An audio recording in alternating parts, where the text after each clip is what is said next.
in your work as a construction professional, what do you do to ensure that your work promotes social distance in your own environment? What are you currently doing to ensure that social justice is promoted? Okay, currently I'm working in a community in Gauteng. So what we've done to ensure that the community at large is involved in what we are doing, we've got programs that are running within the site which either upskill the locals, whether it is certified or in terms of just gaining experience. We've chosen mainly trades where people can be able to immediately use their skills.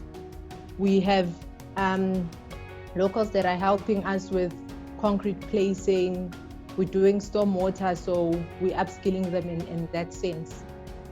The more certified skills that we are giving to a community is more towards safety, where we've identified certain individuals within the site who can then undergo training, which will at the end of the day be certified.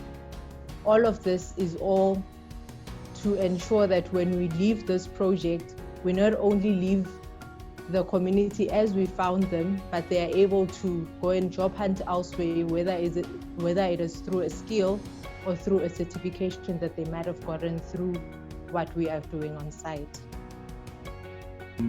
So as a construction professional, how do you ensure that you promote construction of social justice projects, more so even on a voluntary aspect, where your voluntary association takes part in promoting such? Thanks, Madute, and thanks to you, Tammy, for your leadership in this conversation and for selecting me to be part of today's conversation. I think I've always been a strong believer and an advocate for social capital. I think people like us are in a privileged position, and when I say people like us, I mean built environment in South Africa, with the experience that we have, the exposure we have, the networks we've built up over the years.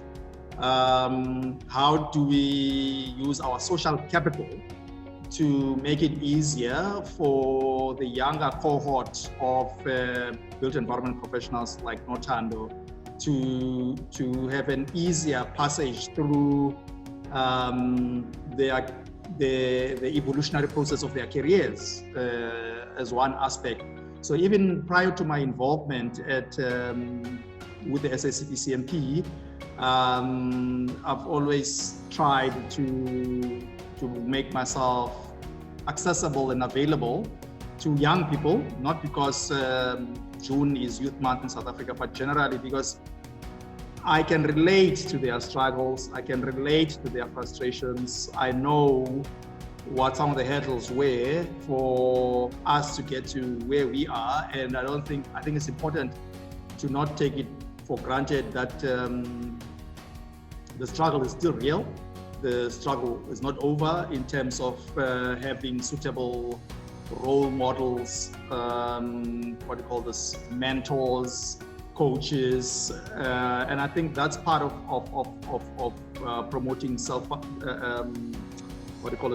social justice. And there are many instances in which that can happen depending on one's own passions and areas of interest, whether it's youth-related, education, help and support in other community initiatives that one feels a particular resonance with.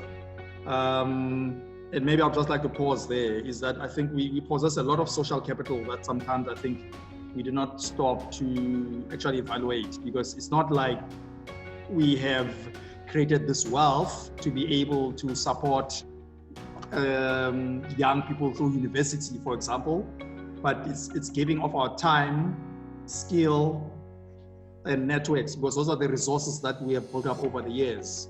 And I think that can go a long way in terms of making a difference and having an impact in someone's life. So I really believe in mentorship and that concept of social capital.